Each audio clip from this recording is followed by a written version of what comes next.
2 years, $3,000. That's an impressive stat in terms of stretching that trip out. So what were some of the techniques that you used? Yeah, I mean, definitely just like getting my basic costs down as low as possible. So I had a tent and I slept in that quite a lot.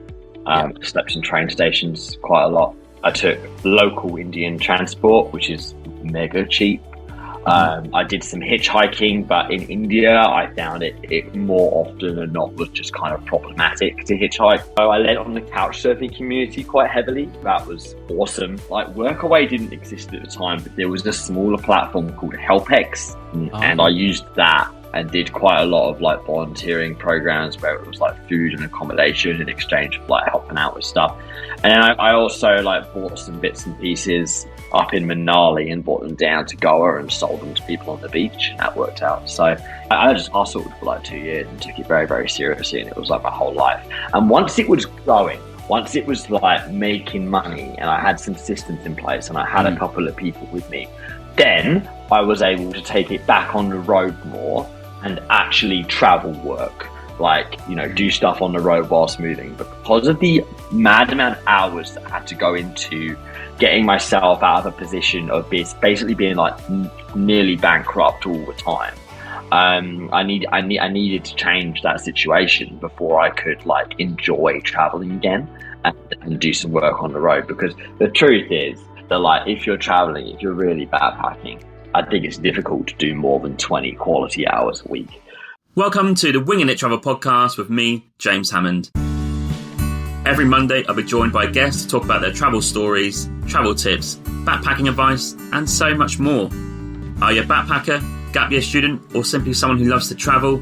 Then this is the podcast for you, designed to inspire you to travel. There'll be stories to tell, tips to share, and experiences to inspire. Welcome to the show.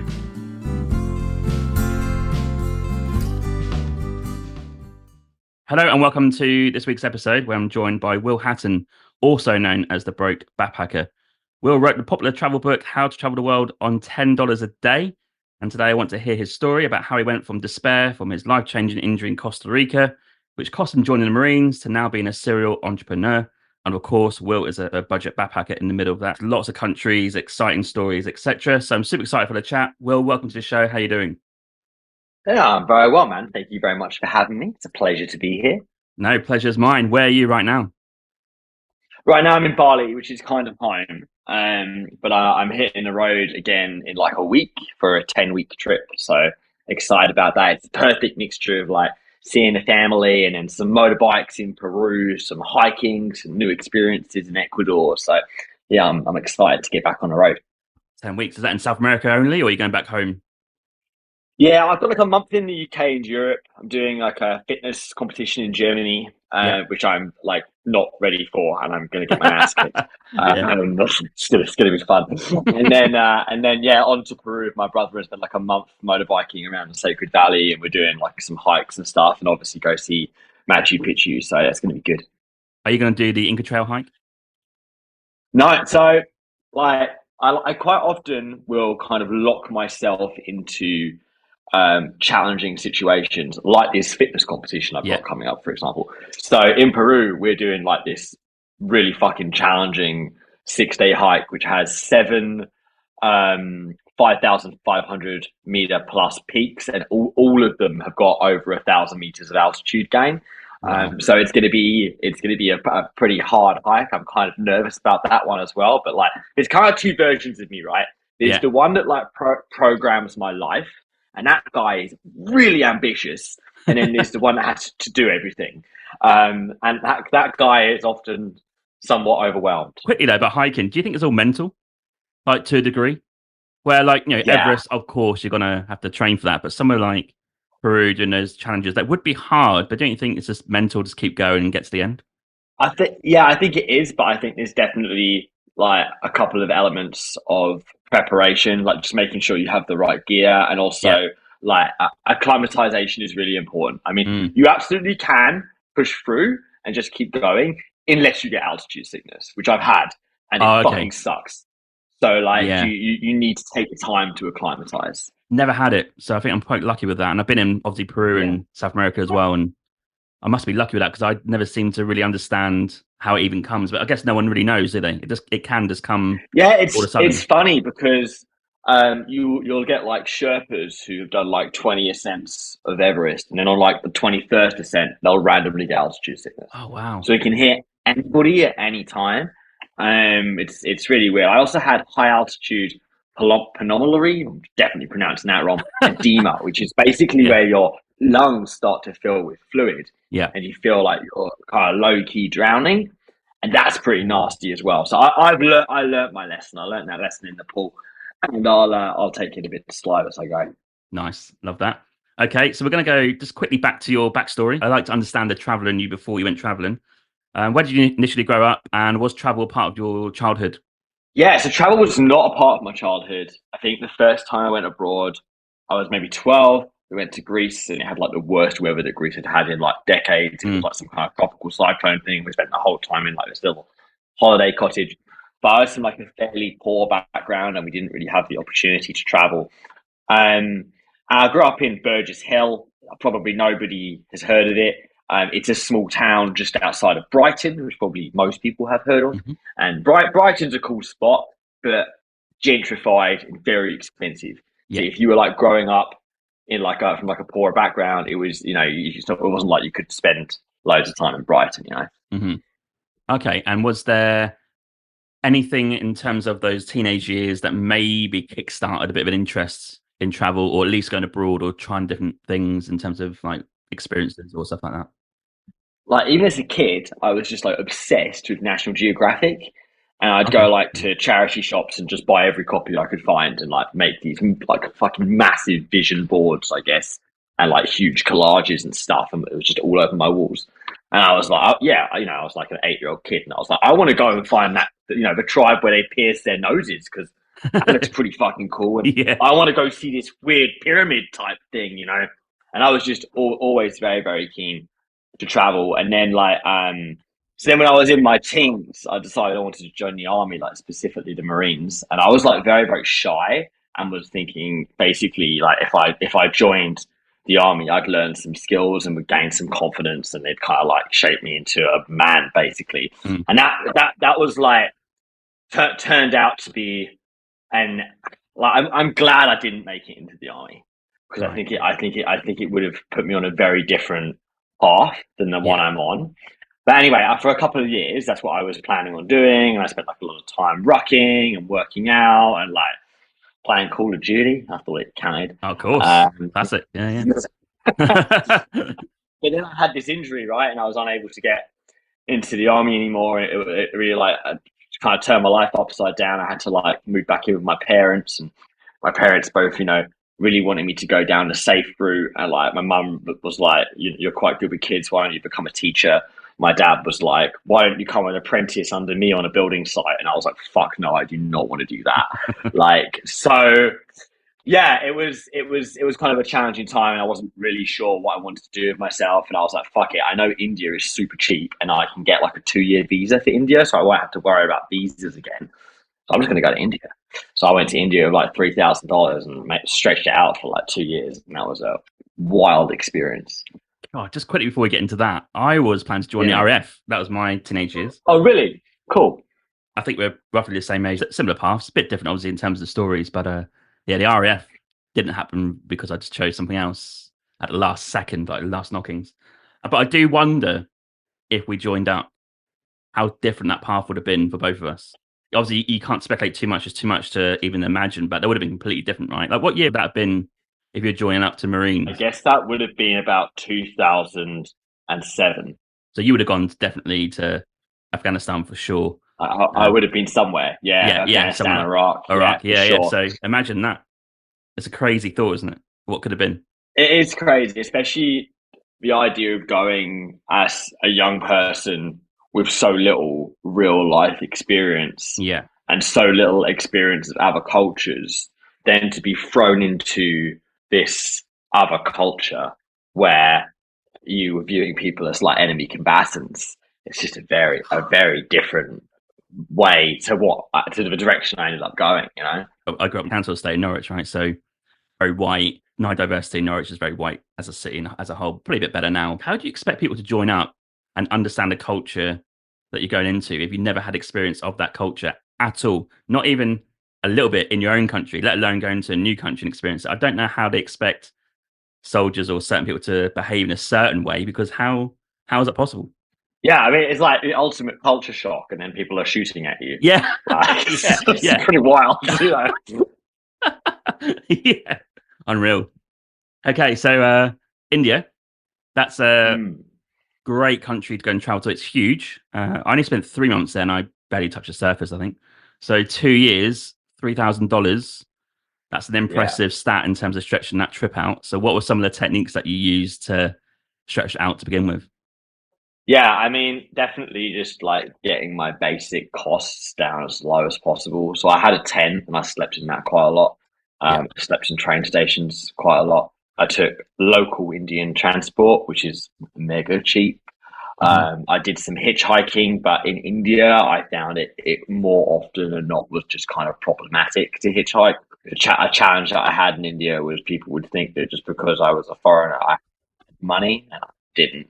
And obviously, you don't want to be like tight. Like haggling is an important part, but you never want to like haggle someone out of all of their profit because they're desperate, because that's like a dick move, right? Yeah. But I mean, if I wasn't in a position where like if I was hitchhiking and then when I got to the other end, the truck driver like tried to get money out of me, I was like, well, no, mate, like we've just been buddies for like the last 3 hours, Yeah. you know. So yeah, getting all my costs like down super super low. I led on the couch surfing community quite heavily, and that Mhm. that was awesome. Like did a Yeah. lot of couch surfing. I did like Workaway didn't exist at the time, but there was a smaller platform called HelpX, Oh, and I okay. used that and did quite a lot of like volunteering programs where it was like food and accommodation in exchange for like helping out with stuff. And I also like bought some bits and pieces up in Manali and brought them down to Goa and sold them to people on the beach, and that worked out. So Yeah. yeah, just to kind of like keeping those costs as low as possible, and then whenever I saw like an opportunity to make some money, I would take it. Yeah. Okay. I was talking to my guide in Nepal last year because you have to get one now to do some hiking in Nepal. He was telling me that he owns a house in Kathmandu, right? Or apartment. I think it's probably a house actually. And he was shocked that I didn't own anything. And I tried to explain to him that I know we're white and we're traveling in your country and we are tipping you as well. But if you imagine just comparing each other for a minute, like, it's all very casual, all good natured. I said, you actually have more than me because in terms of being economic assets, you have a location that's yours. You bought that. Where I said, where if I tried to buy that in Vancouver, it's impossible. It's too expensive. Even though my Yeah. wage would be comparatively much higher, the assets to try and reach in terms of be wealthy, in terms of materialistic stuff, is quite unachievable for definitely for the short term. So I was trying to explain it to him, and then he was a bit shocked by that. I think, Yeah, I feel like it can be challenging to try and just explain the difference in cost of living. yeah, Like yeah, like the 3 grand that I took out to India, I've worked like fucking 60. I had to pay rent as well, so I'd work like fucking 60 hours, 70 hours a week unloading lorries and doing work in warehouses and mowing lawns and all sorts, right? And like it had been hard to save up that money, and mm, like a part of it had been like not being able to like buy a chocolate bar when I wanted to, or buy a Red Bull or whatever it was, right? And like when you go to India, and you try to people would be like, they'd be like, "Do you have a job?" And I'd be like, "No," and they'd be like, "Are you rich?" And I'd be like, "No," and they'd be like, "How much money do you have?" And I'd be like, "I don't know, like 20,000 rupees, like not loads, yeah, and people didn't get it, yeah, but then many of these people like obviously had their own homes and had their support networks. So yeah, it is an interesting disparity for sure. yeah, absolutely. One to think about if you're trying to approach that conversation because it is a bit awkward because you are in their country, I suppose, and then them coming to your country is probably not going to happen, right? So it's quite an interesting conversation. Yeah. Was there a plan for India when you're going there? Anything on your mind to go and see and do? I mean, I know I wanted to go to Hampi, which at the time Yeah. was like still kind of relatively undiscovered. But I'd seen some photos of it and was like, oh, I really want to go there. I didn't know much about India, Mm, honestly. I spent a fair chunk of time around Rajasthan. I think my first 3 or 4 months in the country were around Rajasthan. hmm. And I kind of kept coming back to Rajasthan. I liked Rajasthan a lot. Yeah. Um, like it was one little town called Bundi, and it's a little bit off the track again, and it's got this like awesome fort, and Rudyard Kipling wrote one of his books there, and yeah, I like that place a lot. I spent a lot of time just hanging out there. But yeah, I kind of like decided I wanted to see parts of India that were less visited, Nice. places that only had like a sentence or two in the Lonely Planet. So I'd like catch a train to these places, and then I'd end up making like little travel note guidebook type thingies, which was the very first rendition of blog posts that I did. And that was kind of my mission, was to like see some of these places that, like, to me, that were just such a mystery. It was like, was a good example, like, I can't remember, it's called Baridapur or something, but like in the Lonely Planet, it was like a throwaway sentence about how it had this massive fort, and that was it. There was no information on like where to stay or anything else that it might have or how to get there. So I took like 3 trains, spent like a whole day getting there, and it did indeed have a massive fort, and it was a fucking impressive fort as well. And I was like the only foreigner around, and it was a cool experience. And was this the time before smartphones? Oh yeah, I didn't have a phone. I had a physical map of India. Yeah, yeah. Like, what's the logistics of that? Is that literally taking a map and a book and literally speaking to people like, where do I get the bus or how do I get here? And is that more like that? Yeah. Like it's quite weird to think back to that, because now when I travel, I have a smartphone, and like I actually used to be really good at directions and like just like knowing my way around, and like I'd look at a map and I'd know where I was, and I'd be able to work it out. These days, I find myself walking in the wrong direction all the time, and I only know because the blue arrow's facing the wrong way. Like, yeah, oh, shit, you know. It's been jumped out of you a little bit. Yeah, I think we are the last generation, right? So we are technically millennials, right? So we are the last generation to travel sort of just about in our adulthood without the smartphone. So I think we are going to be that, 30 years time. I remember back then, and it's going to be one of those things, isn't it? When you start telling stories about the old days. I quite like to go back to that sometimes on my travel zone, to do like intentional periods of like digital detox. Like, well, I just won't have a phone for like 10 days. Can you do that? And I just making sure I don't actually have the phone. Yeah, you literally don't take it. I'll be fine. Yeah, I don't take it. Yeah. Or I've got like a second phone that's just got like music and podcasts on it, and like no messaging apps, no social media, nothing like that. So sometimes I'll just take that one. And yeah, no, I enjoy that. I did this ayahuasca retreat as well last year, and that was like 12 days of like no electricity at all, and that was good. That was a really cool experience. But when I got my phone back in my hand, I felt like a fucking crack addict. Like the rush of dopamine, like it was pretty wild. Scary. Honestly. Yeah. I wonder. I'm asking myself this, and you can obviously think about this as well. Like, could you go the whole trip if you had no responsibilities in terms of work and doing your content? Could you go with a burner phone and maybe like the classic iPod and just go and live it in the moment? And the burner phone is there just in case you need to ring someone, right? Could you do it? It's a good challenge, that, I think. Yeah, I think you could. I think the other challenging part though is that these days, like, you tend to, if you're like making flight reservations or hotel reservations or whatever, you tend to have it all on your phone, and like. It's also gotten more difficult to meet people organically, like, which is still something I really like doing. And now, like, most of the time when you are traveling, like, a lot of the time people are meeting each other on apps, Yeah, what's your opinion on that in terms of the hostels? Like, in the current day, is it the same? Is it different? Is it just the luck of the draw if you get a group of people who don't go on their phones all the time? Like, what are you thinking? I think, like, I always like trying to play games in hostels, like card games and stuff. Yeah. Bit of chess. I always have a travel chess set with me. I always got a deck of cards with me. Bit of pool maybe. And like, I think if you can pull people into that like more sociable environment, they're better at like keeping their phones down. But like, some people, and I've had my moments, but in general, I'm quite good with my phone health. But like some people don't even consider it rude to just be like on their phones the whole time. Yeah, I saw a sign outside a hostel in Iceland saying traveling nowadays, just taking your phone somewhere and being on your phone in a different country. Which is, there's some hostels now in their common areas that make them like no phone zones, which is quite cool. That's good. So that happens. Yeah. Okay, I've got a little quote here, I think, from your story. I expected to die gloriously upon the road. This was something that I held on to for years. I would die doing what I loved. I would die on one of my adventures. I would never expected to make it into my 30s. Now, can you talk me through why you thought that? I think that I was taking like a lot of risks.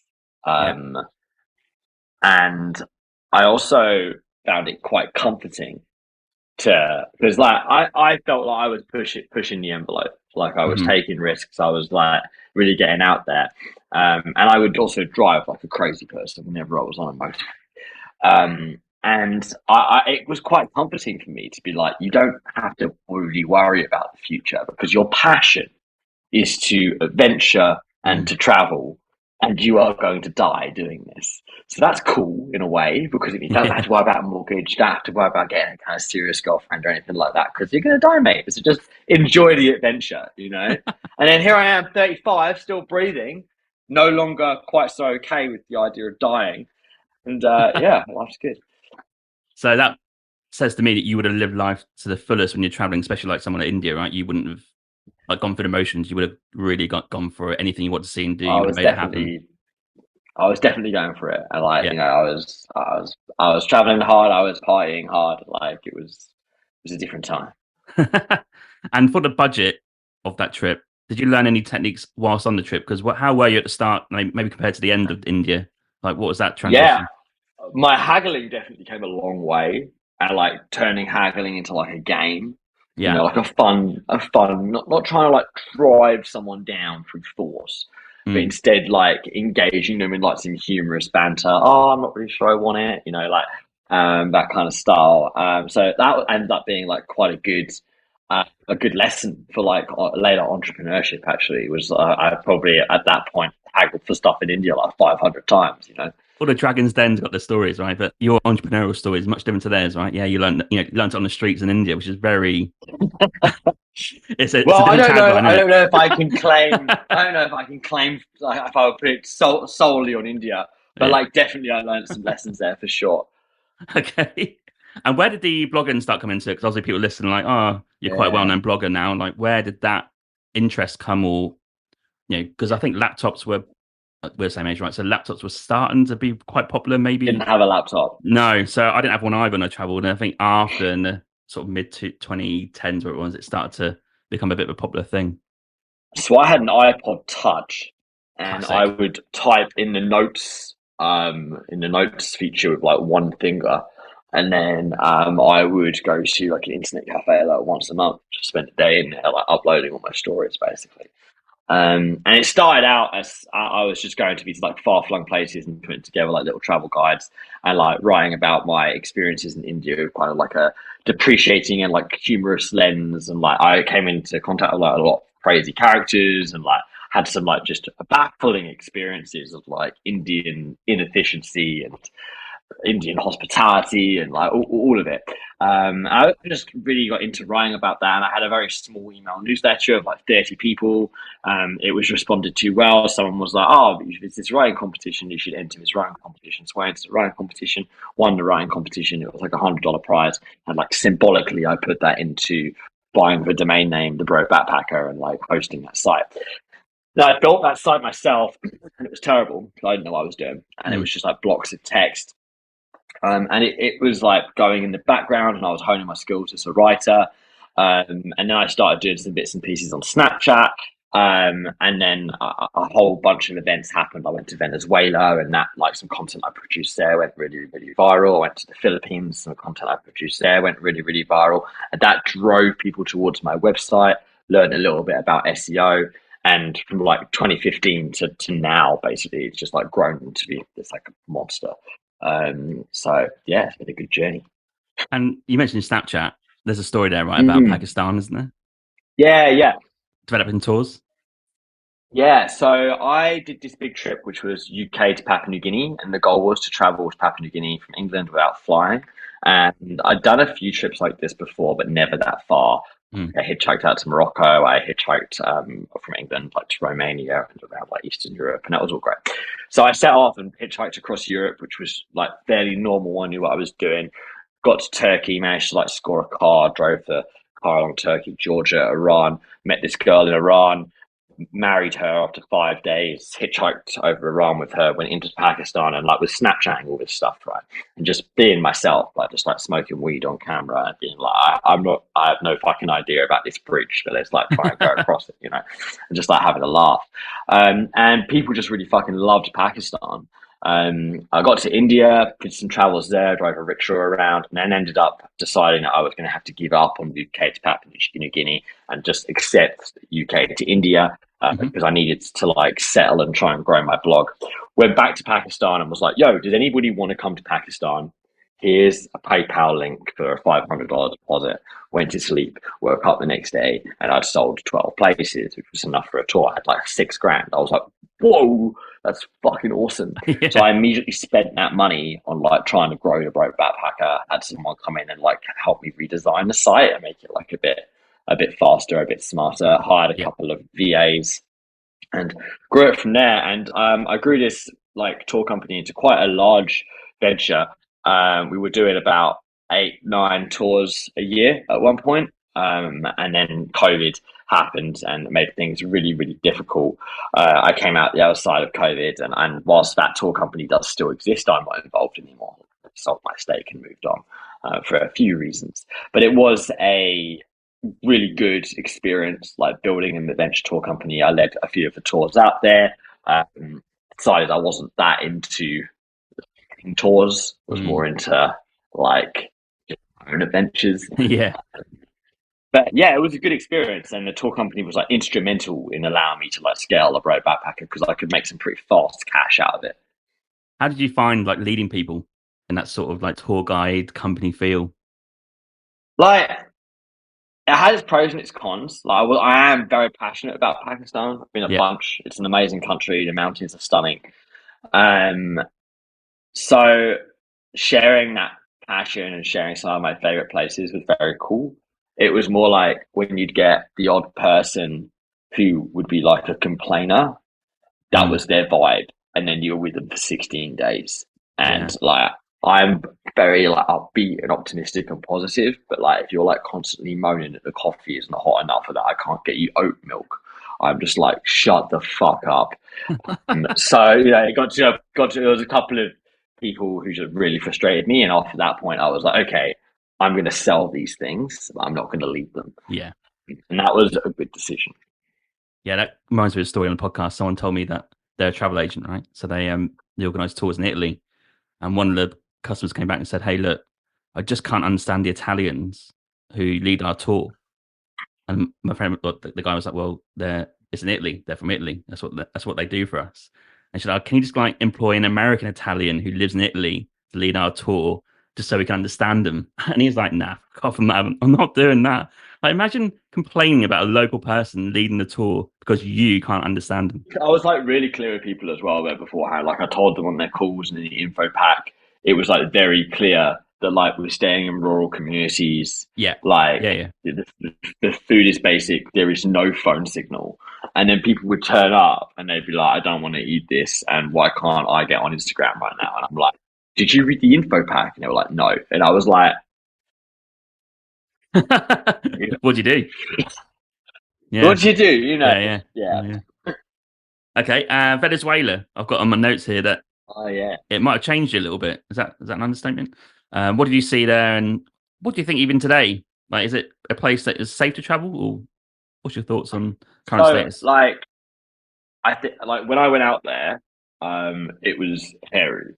Yeah. I think that it has been hairier since I was out there, but I think it has calmed down a bit over the last year. I actually know a couple of people who a few months ago hitchhiked all around Venezuela. Oh, wow. So it can be done for sure. I think that I would not go to Venezuela if I was an inexperienced backpacker, and I would not go to Venezuela if I could speak no Spanish. You need some Spanish for sure. Yeah.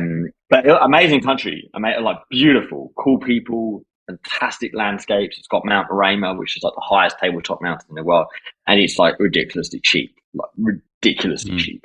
So that's like the reason that I went, was to experience having some money. That's what it felt like traveling there. Yeah, you could stay in like a 5-star hotel for like $2. It was nuts.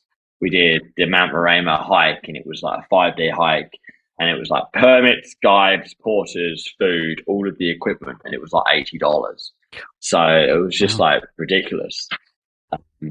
So yeah, Venezuela is great. I think people can still go, but I think it's like it is one of those more dangerous places. You certainly wouldn't want to be flashing around cash out there. How did it influence you as a traveler, maybe, that trip? I think like going somewhere that felt dicier, definitely kind of made me realize that like things can go wrong more than like my optimistic attitude would perhaps think. So I met one other guy out there, so like one of my best mates now actually, and he was robbed at knife point twice there, and had his pocket picked like another time as well. I got very lucky, like I had no problem. But you know, like anecdotally, everybody that I have spoken to who has been to Venezuela has had issues. But it can be scary, and I guess like in those situations where you're not quite experienced or you don't know what to do. Yeah, it's where you test yourself. I think my impression for you would be you'd be quite all right with that sort of thing. You might think quite clearly, but a lot of people can stand still a little bit and freak out a little bit, I suppose. Yeah, I think in these situations, it's like if you don't have a pretty good opportunity to run away, then it's just a case of being like, okay. And before you find yourself in that position, it's a case of trying not to have anything on you, like, I don't know, a grandfather's watch, for example, that like you really don't want to give up because you can't fight 3 or 4 lads. It's just not going to happen. Yeah. I think I was in London, I think 2 on me, and I was like, it does go through your mind. You can push one there, you run that way, but I think a bit of rationale needs to come in. Like, is it even worth it? If he's got a knife on his hand there. Yeah, I think you know, for me, I would always have like a dummy wallet with some fake cards in it and like $10. Oh yeah. And my watch was worth like $30, and I was like, I'm happy to lose this. It's fine. You know. I think if you're traveling places like that, that's definitely the way to go. Like I'm going back to South America now, and I'll be wearing a cheap watch for sure. Okay, and as we progress through the story, I noticed obviously you're setting up a lot of online businesses, right? So there's lots of failures, lots of positivity. I guess it's all a bit of a learning curve up to this point, I think, if you look back on it, right? So what were some of the lessons that you're learning on the road whilst trying to set up online businesses? Yeah, so I've done about 30 different businesses now. Okay. And it's quite a vast question for you. Yeah, like it's been a really interesting journey. Like a lot of them failed, a lot of them ended up being like pretty nasty financial losses. But I've had a couple of like big wins along the way, and the Broad Backpack has obviously been a big win as well. It's done pretty well. I got to like 2015, 2016, and I'd met Nina, married Nina, done the tours, and I was like, okay, if I actually want to like try and build these businesses, I'm going to have to take myself off the road for a little while and get like a base. So I went to Chiang Mai, which is the thing to do at the time. And I got an apartment, and it was like $400 a month, and it was fine. And I was there with Nina, and we were just like working 60, 70 hours a week. I was taking like a lot of Ritalin to keep myself like going at a high level, which I'm not sure if I'd recommend it, but like it definitely helped. And like there was a period of readjustment when I came off that Ritalin, right? A couple of years later, but I just hustled for like 2 years and took it very, very seriously, and it was like my whole life. And once it was going, once it was like making money, and I had some systems in place, and I had a couple of people with me, then I was able to take it back on the road more and actually travel work. Like, you know, do stuff on the road whilst moving. But because of the mad amount of hours that I had to go into getting myself out of a position of basically being like nearly bankrupt all the time, I needed to change that situation before I could like enjoy traveling again and do some work on the road. Because the truth is that like if you're traveling, if you're really backpacking, I think it's difficult to do more than 20 quality hours a week. Just a couple of things from me. Please head to my new website, www.wingingittravelpodcast.com. The link is in the show notes. And secondly, please subscribe to my YouTube channel. And I'm really enjoying showing you my content I have from the last year or so. Thank you. So like I just had to make that time and get it done. Oh, so interesting you say that, because I went away last year for a year, right? And I thought naively last January, said, I'm going to take podcasts on the road. I'm gonna do some work on the road. I'm gonna make some Yeah. money. Year later, finish the trip, nothing. I was like, oh shit, that was great travel wise, but crap business wise. And I think my mindset was, first of all, not correct. I didn't have a business entrepreneur mindset, I had a travel mindset. But also, you're right. When you're traveling constantly, I don't know where you put the, like consistently good hours into a business, because I struggled to get the podcast out, and that was, I got it out, but it's not great quality last year. It's good content in terms of where to go, but the quality is not the best. I think I learned that last year. Big lesson. Yeah. Yeah. I mean, I feel like you can kind of maintain a business. Yes. Like you Yeah. can Yeah. you Yeah. can direct strategy, you can Mm. answer emails, you can arrange brand partnerships, but like to build a business in its like opening 3 years, I mean, a lot of people trying to do that whilst backpacking, Yeah. they're normally completely overwhelmed and like quite down on themselves. And I'm like, Mm. listen, you've just got to separate it. Like, do the travels, use the travels as a creative exercise Yeah. where you like think about ideas for how to grow your business. If your business is in the travel space, obviously get content, Yeah. but like then carve out a solid block of time where you just hustle. Okay. That's good. That kind of justifies my excuse for staying still for a while. Then, yeah, that's good. Because I did understand that. And I come back. It's like, okay, so you've now said that if you want to build something or start from something from scratch, you're going to have to really like obviously get a cash flow for a start, and also be a bit still, good quality internet, get some content. Yeah, okay, that's good advice. Did you always know that the Broke Backpacker would always, in the back of your mind, be a success? Because obviously that's been a constant from the start, or was that always up and No, down? I would say that it was always steadily upwards until Yeah. COVID, but that's like another part of the story, right? Mm. It was always steadily trending upwards, but then it just like exploded at one point. It went from like 5,000 views a month to like 10,000, 30,000, 80,000, 200,000 over like consecutive Wow. months. It just Yeah. fucking blew up. Yeah. Um, I always felt good about the Broke Backpacker, but my original goal with the Broke Backpacker was to sell it for 50 grand and open a hostel. Yeah. And that was my plan, right? Hmm. I'm glad I didn't sell it for 50 grand because that would have been a shame. I now have a hostel without Yeah. selling it, so that's good. Yeah. But yeah, I kind of thought of the Broke Backpacker as just like a travel journal that would hopefully provide me with my next step towards like owning a hostel. But it just grew to be so much more than that. And like it grew way bigger than me. I mean, there's like 20 people working on the site now. And Mm. I've tried to dilute my base from it somewhat so that it's not like Will Hatton is the Broke Backpacker. It's like, no, Will Hatton founded the Broke Got Backpacker, it. and these are the people who are working on the site today, you Yeah. know? So that team you've built for that is now key to the strategy and I guess the success of the brand, right? Yeah, absolutely. Yeah. I mean, I've got like real, like adventurous people Mm. who are in like places like Pakistan to Portugal to England to South America to Indonesia to the Philippines, Thailand, Morocco, Mongolia, all over. And it just means that we can get like some really diverse content. And a lot of the time now, they are updating our existing content. Oh, But I think great. that's what's Yeah. different with my site versus some of the other sites out there is how can you hope to have current actionable info on a country if the last time you went there was 10 years ago? Yeah. So we will pretty periodically send people back to countries just to try and update what we've got. And a lot of the time, it really needs to happen because it's like wrong. After just like 2 years, the info is wrong. The podcast is the same, right? I hark on about South America. I've been there in 10 years. I recall some funny stories, but any information in terms of budgets or costs or even hostels, I can't really give them out in the podcast now because they're probably not even there or it's changed completely, right? So, South America's interesting.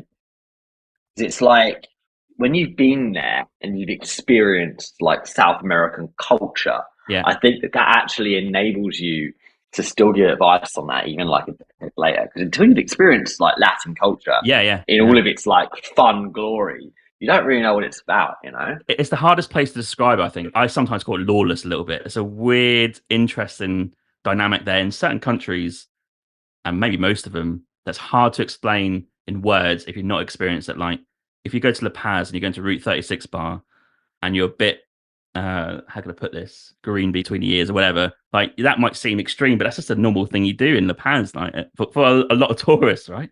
So I think that Yeah, has its own niche where I think other parts of the world are a bit easier to interact. In Europe is pretty easy to explain, right? yeah, for sure. Yeah. Yeah. For COVID, I want to get there in a second, but the tribal hostel in Bali, can you talk to us about that? Oh yeah. Yeah, so along the way, I ended up staying in like a lot of different hostels, and then I had this journey of trying to work on the road, and I just really was struggling to like find hostels where I could enjoy the community vibes, I could Mm, enjoy hosteling, but also get work done. And I found myself in Bali, and because that was where I was able to go with Nina on her Iranian passport, we were like, had like pretty limited options. Yeah, I met this guy in a gym and we got talking, and I was like, look, I'm a pretty big affiliate for Hostel World. He wanted to do some villas, and I was like, my dream is to do a hostel that is like able to cater for digital nomads. hmm So we started doing that, and it ended up being this crazy long journey because of COVID. And pretty much just before COVID, I put like all of my money that I built up over like Yeah. the last couple of years of really great success in the Broke Backpacker. I put it all into this field. And then COVID happened, and we like couldn't get workers, and we like couldn't get steel, and we like couldn't get cement. There's like one guy down there with a spade digging this trench over months and months, and I'm just like, "Fucking hell, what have I done?" But it worked out. It worked out. It did take us a while to build, but it worked out. That's where your internship with your dad would have come in handy. Yeah. Actually, honestly, he was constantly like, "Send me photos, and I'll give you advice." I Yeah, I was can like, imagine. "Dad, Yeah, I'm not sending you photos if you tell me what I'm doing fly him wrong." over. You No, do a no job. thanks. Yeah, he would have loved that. Yeah, yeah, Honestly. that's brilliant. And COVID is a huge impact on a lot of people. I get it, but travel, surely, Of course, yeah. especially, the whole Yeah, industry stops. it was pretty terrible. I mean, we went from 1.6 million monthly users down to like 200,000, but Hmm. also those 200,000 were not spending anywhere near as much as they had been Yeah. before because they couldn't travel. Mm. So income dropped by like 95%. And I Wow. still had a big team at that point. I think there was 16 or 17 of us to pay. I had my operation in Pakistan. I had a small guest house I had opened in Pakistan with wages there, and it was a very intimidating time. Like I had made some good money. I felt like I'd made good, Mm. and just it draining out of my bank account just to like keep stuff going. Mm. Mm. But it worked out, I decided to like double down. I was like, well, this thing can't go on forever. And if it does, it's going to ruin the world economy anyway. Yeah. So like, I might as well just double down and see what I can achieve, because during this period, a lot of my competitors are either going to quit or they're going to stop creating content, which means that Google will punish them. So like, all I have to do is just keep creating content. And we spent that time, like, focusing on what we could do to make the site a lot faster, because it was kind of like this horrible Frankenstein of the bit that I built, and then one developer had been on it and another developer had been on it. So we hired like an actual professional agency and spent 30 grand with them, and they did like an amazing job. Hmm. So yeah, we used it as an opportunity, and we came out of it, and it was all right in the end. But like, it definitely set us back a big time, as it did many businesses. Yeah. But yeah, the travel industry was hit particularly hard. And at the time, did you ever think about, in terms of the industry and travel, how long it would be before we could even get back to pre-COVID levels, or do you think we're still on that journey? So I think more people than ever are traveling at the moment. I think that a lot of people didn't do terribly financially out of COVID. They were like at home, Saving money. unpaid, Yeah. unable to spend their money. Yeah. Yeah. So I feel like that, and the fact that like people weren't able to travel for a couple of years, has definitely led to somewhat of a boom in some areas. But as a travel creator, I think that the like golden age of the money that could be made has maybe passed by, just because there is so much competition now, but also there's competition from within the resources that travel bloggers and travel influencers are using to like generate their audience. So, for example, I'm pretty much all SEO. I rage quit Snapchat and social media in general like 5 years ago, and then regretted it and ended up building up like a much smaller profile where I pretty much do nothing. I think the last time I published a photo was in like August last year. Mm-hmm. Anyway, like everything I do is through SEO, but Google now, for it has like the organic search results. It's got like its map, it's got its results where it's trying to drive you towards Google's booking platforms, and then it's got like all the sponsored shit. So before I was here, and now whilst I am still the first organic result, I'm down here. So it's definitely gotten more challenging. Why I struggle a little bit because I'm trying to do that travel creator stuff. Right? I had a year trip, got a lot of stories, a lot of places I went to. Is why would someone tune into me waltzing around Vienna when you put Vienna in YouTube, right? And there's, I don't know, hundreds of videos that had thousands and thousands of views. It's hard to keep motivated to put stuff out there, but I guess that's where your own personality comes into it, right? Because I guess you've got to separate the content to you. And I guess that's where you might get your own little people because people might love you and what you say and how you say it, right? Yeah, I think it comes down to one of two things: either personality or going somewhere so far flung that there's no competition, and that you're putting stuff out there that's really unique. And when I was hitchhiking around Iran, when I was in Venezuela, when I was in Pakistan, I was like one of the first people to be in there filming short travel videos. Yeah. People loved it. People had never seen these countries before. And they were like, whoa, this is fucking wild. I didn't know Pakistan had mountains like Nepal. This is nuts. And, there's me, like, I think I'm fairly funny, especially when I smoked a joint. And I'm just like, whoa, check out this fucking cow, guys. Look at this. People liked it. Yeah. So, yeah. And do you think someone like Drew Binsky, for example, he started filming in 2013, which is when I started traveling. I think it might have been the same year as you, maybe just before you started. You started before that. But do you think it's just the case that he's just one of the first to do that properly, like get onto YouTube, do the travel stuff, or definitely Drew is an early adopter, and he's pretty smart as well. Yeah. He definitely goes for clickbait, which is something that I have my opinions on, but it works. Yeah. So I think that it's difficult, man, because you got a lot of creators out there who are kind of fake, and a lot of the content that they're putting out there is just more aimed at like being controversial and like just getting that shock factor rather than necessarily like inspiring people or like teaching people how to have like meaningful cultural immersive experiences. And I don't like some of this content where it's like, I traveled to the long neck village and there's all these crazy ladies with long necks. And I'm like, nah, like this can be delivered in a much more respectful way, It's an interesting debate because I ask myself, why am I doing it? But all my content is post. So I think where I'm going with this is I'm not going somewhere just because I need content. I'm going somewhere because I want to go there. And I'll tell the story afterwards. I know it's probably 6 months after, but I think it's more genuine than you've got your camera, like you just said there, that example, that you're just going somewhere because maybe it's topical, right? If you put in Google, like YouTube now, there's quite a lot of Russia stuff coming up, right? Because Russia's in the news. There is, yeah. So, I mean, this is not political debate, but like they're in the news and they're going to be on the search engines quite a lot, right? So it makes sense from a, I guess, perspective in terms of getting views. Yeah, you put Russia in your content, you go there, you do a bit of stuff. So I think like another example, like the epitome example is obviously like Nas Daily, right? This guy, multi-millionaire, I don't like him at all. I think he's a complete fucking idiot. Like he came and made some videos in Bali, and I've read some like reports of like how he is behind the scenes in places, and it seems like he doesn't give a shit about the people. Like, he's just there to make content, to make money. Exactly the thing I don't like. I just don't like it. This is not me. Yeah, it's not me. I don't know if this is a harsh sentence here. Divorce, loss of earnings, can't travel, a bunch of hard lessons at the same time coming into where we are now, 2023, 2024. Is that fair to say you learned quite a lot last couple of years? Yeah, I mean, I'm actually like in a really great place right now and have been in like a solid place for like, I don't know, 8 or 9 months. I would say that I've been like genuinely happy. Yeah. Whereas previously, I don't think I was particularly happy. I had like some pretty strong issues with drugs and alcohol that really took over for a couple of years. Hmm. Like my wife left me.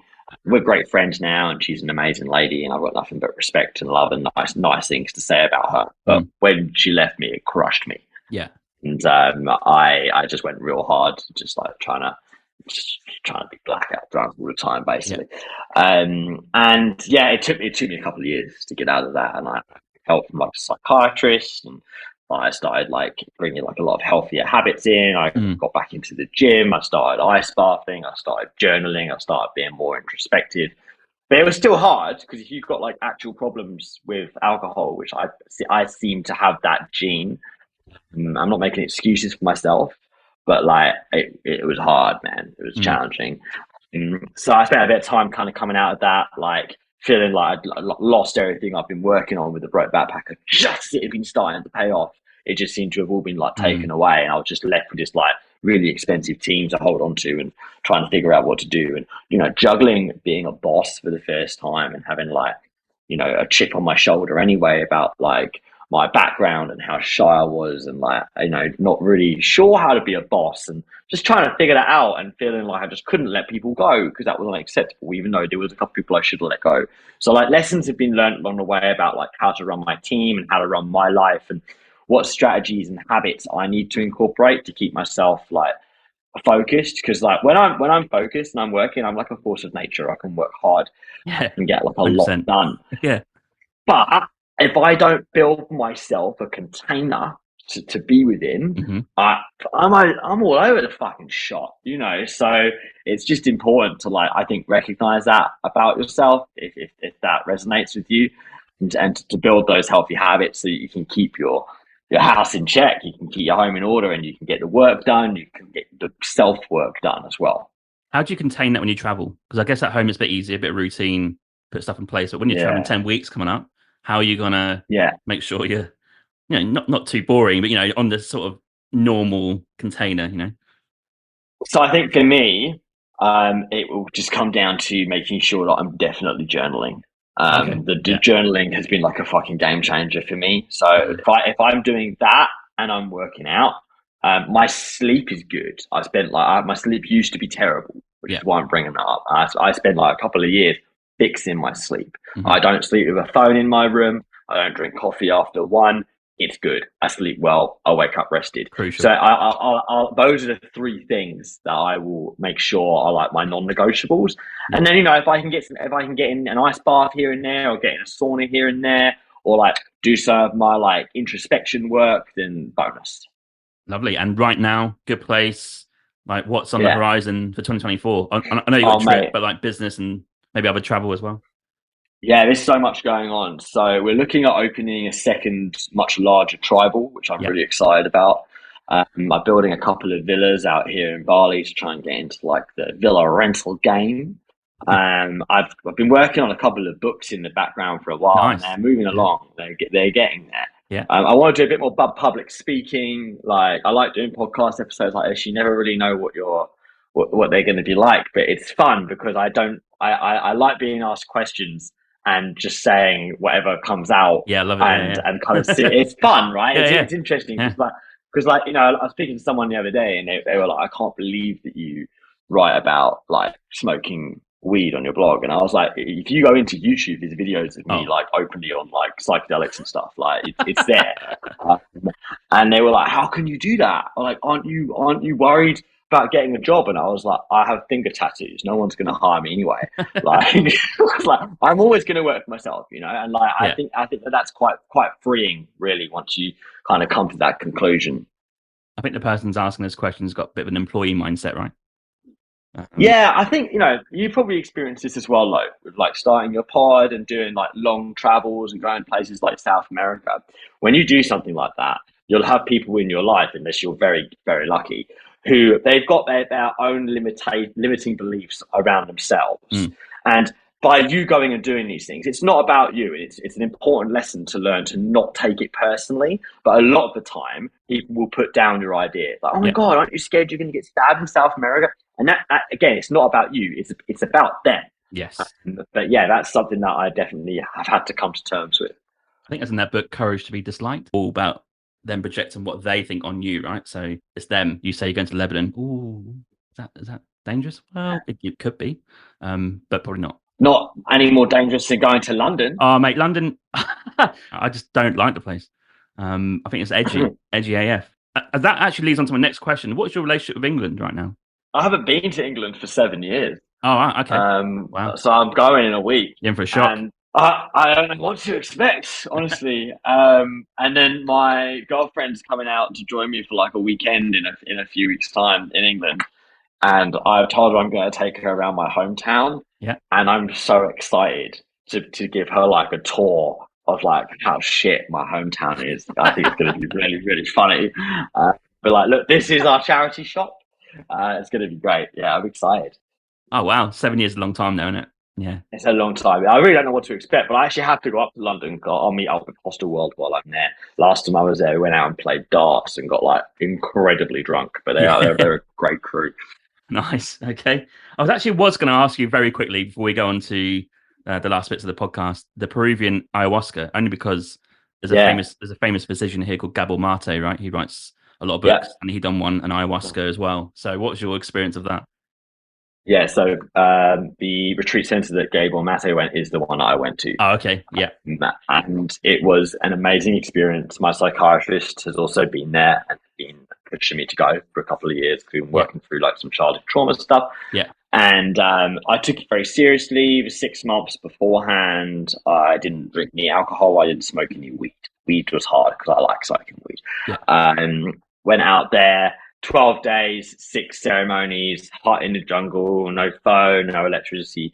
And it was a really profound experience. I would say that it's absolutely a life-changing experience, and that everybody who has the opportunity should do it. But like, it has to be approached with like respect.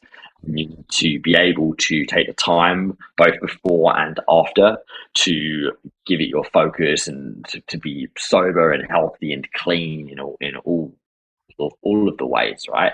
I'm actually doing another one in Ecuador. I'll be doing a 11-day. This one is 3 ayahuasca ceremonies and 3 San Pedro ceremonies, which is like the sacred cactus. I haven't tried that before, so I'm looking forward to that. So I'll be doing that in June. Since I did this first one, I was like, I need to do this every year. So I'm going to do this every year. I'm actually sending my dad his birthday present. I'm sending him to the same retreat center I went to this year, and I think that would be amazing for him.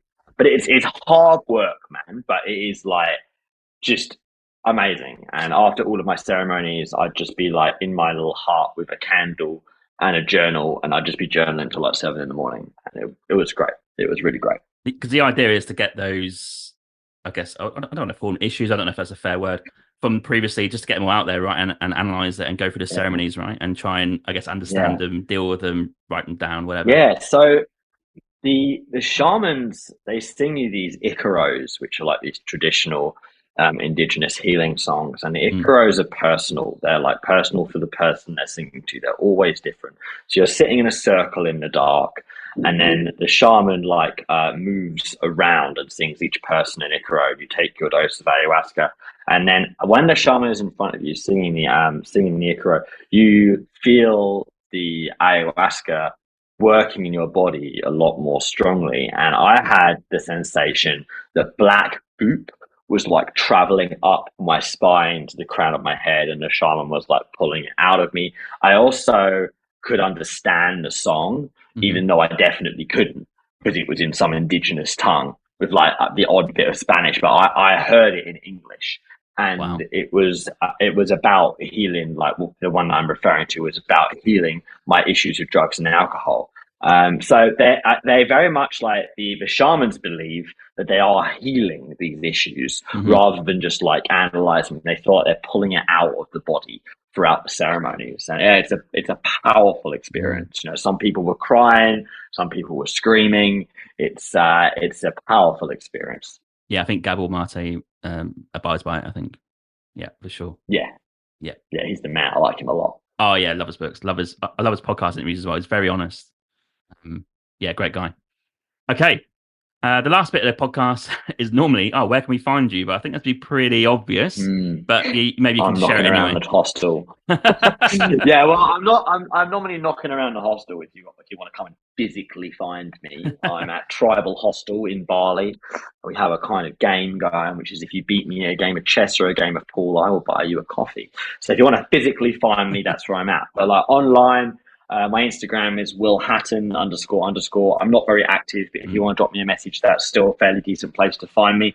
The website is thebrokebackpacker.com, and then it's Tribal Bali is the Instagram for the hostel as well. So yeah, I'll whack them in the show notes so people can click on them as quickly as possible. Cool. We're going to finish the episode with my quickfire travel questions. These are normally some of their favorite things throughout the world that you've been on, I guess, the last 15 years almost, right, of your travel career, if you like. And they're normally favorites or whatever. So I kind of make them up as I go. I normally kick off with... It's travel question time. Top 3, as of today, favorite countries. Oh, that's quite easy actually. So definitely Myanmar, Pakistan. I said it was easy, but the third one's maybe not so easy. Myanmar, Pakistan. I'm probably going to go with Iran. To be honest, I fucking love Iran. Love it. Okay, and 3 countries you've not been to that you'd love to go to next. Kyrgyzstan. Would fucking love to go to Kyrgyzstan. Oh, it looks amazing there, doesn't it? But it looks epic, and it's good motorbike country. And I'm big into my own transport type trips now. Yeah. So yeah, it'd be great to go there. Botswana. I've barely done anything in Africa. I was looking at going to Botswana because that appears to be the country with like some of the richest nature. And then South Sudan, I think, looks cool.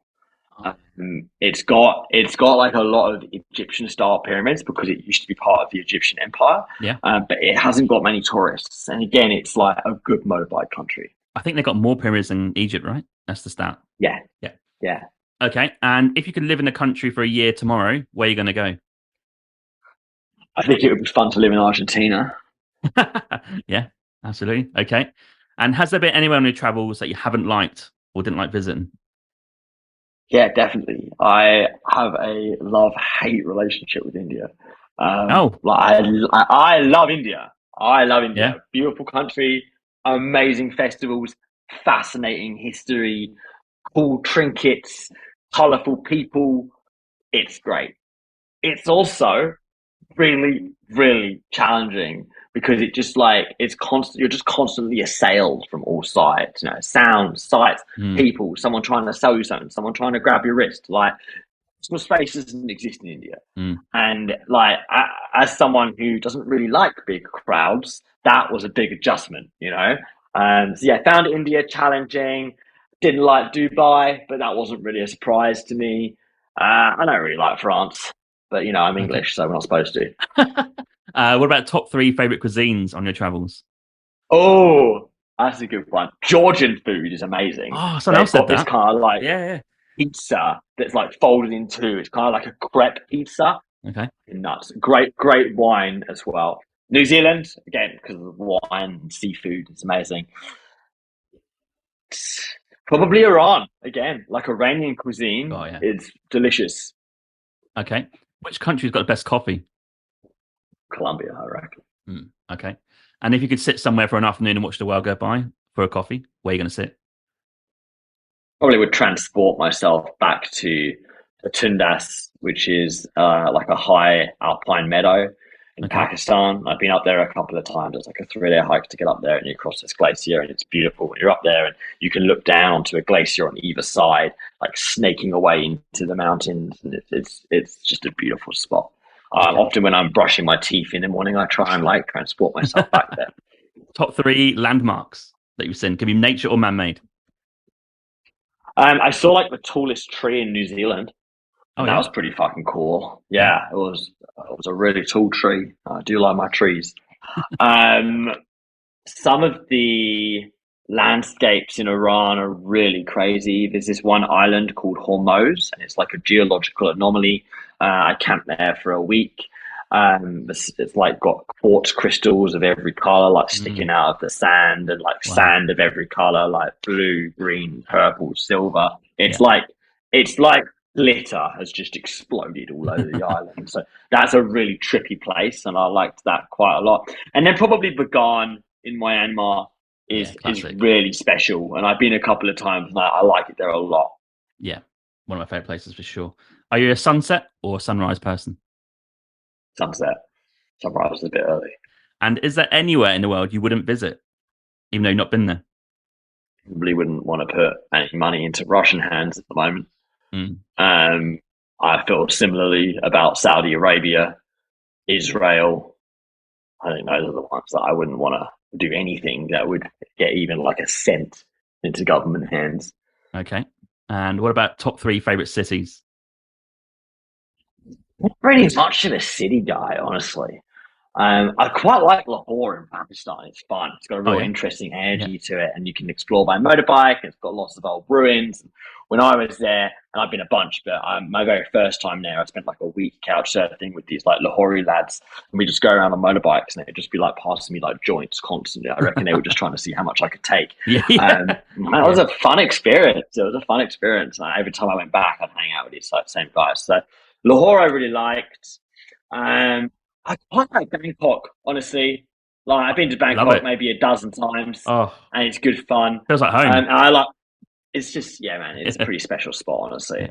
I got some good friends over there as well. Now that they've legalized weed, it's even better. And I loved Queenstown in New Zealand. That's a really, it's just like set in a bowl of mountains, surrounded by hikes. So kind of my dream. Yeah. Okay, a couple more. And what about some of the? Okay, I'll give you 3 if you want 3. Like favorite peoples, what countries' peoples have been the friendliest or the kindest to you? Yeah, definitely Smiley Muslim community up in Hunza. So Pakistan is mostly Sunni Muslim, but they have a smaller sect of Ismaili Muslims up in. They even sound nice, right? Smiley Muslims, Ismaili Muslims, but they're great. Like it's a lot more liberal. They're very friendly. Women have much better rights. They tend to be like very open towards foreigners and just have like fantastic hospitality. Similarly, the Kurdish people, very hospitable, very kind. I've been around them in both Turkey and in Iran, and it was just blown away by like just how much fun-loving and affectionate and hospitable they were. And then in general, I quite like Latin people. I find them like pretty funny, pretty outgoing. It's a good energy. I like South America a lot. Okay, well, we're both in agreement there. It's probably one of my favorite places in the world, right? As a whole, it's quite a huge place. Okay, last question is going to be, if someone's listening right now and they're a bit nervous about going traveling, that could be for the first time or to a country they're not particularly familiar with, what words of advice or wisdom could you pass on for them to get out there and make that leap? Yeah. I think that for any element of personal development, whether it's traveling or whether it's working on an entrepreneurship project, you're only really growing if you're getting out of your comfort zone. So if you've never left your hometown, going somewhere else in England is acceptable because you're getting out of your comfort zone, you're expanding your horizons. You don't necessarily have to like try and hitchhike across Africa. Like start with a step that doesn't feel comfortable, but doesn't feel so uncomfortable that it's like insurmountable for you to take the step and then you kind of pussy out. Just find a step that you're able to take and take that step and then like grow consistently by continuing to step forwards into your discomfort zone. That's awesome. Okay, Will, thanks for the chat. Inspirational. Yeah, my pleasure. You are in the travel community, I think, 2 sides, business and the travel aspect. I think you appeal to both sides of that if people don't do both. And I think a lot of people appreciate your work on the blog because it helps them travel and gives them ideas about countries probably never know much about, even heard of. I think this chat has been great. Great fun, great story. Thanks for coming on. I appreciate the time. No, thank you, mate. We'll have to do it again. Cheers, dude. Absolutely. Cheers. Hey, yeah, just a quick one. I just want to say there are many ways to support this podcast. You can buy me a coffee and help support the podcast with $5. Or you can go to my merch store with the affiliate link with TeePublic, where there's plenty of merch available to buy, such as t-shirts, jumpers, hoodies, and also some children's clothing. Thirdly, which is free, you can also rate and review this podcast on Apple Podcasts, Spotify, Podchaser, or Good Pods. Also, you can find me on social media on Instagram, Twitter, Facebook, and TikTok. Simply just search for Winging It Travel Podcast, and you'll find me displaying all my social media content for traveling, podcast, and other stuff. Thank you.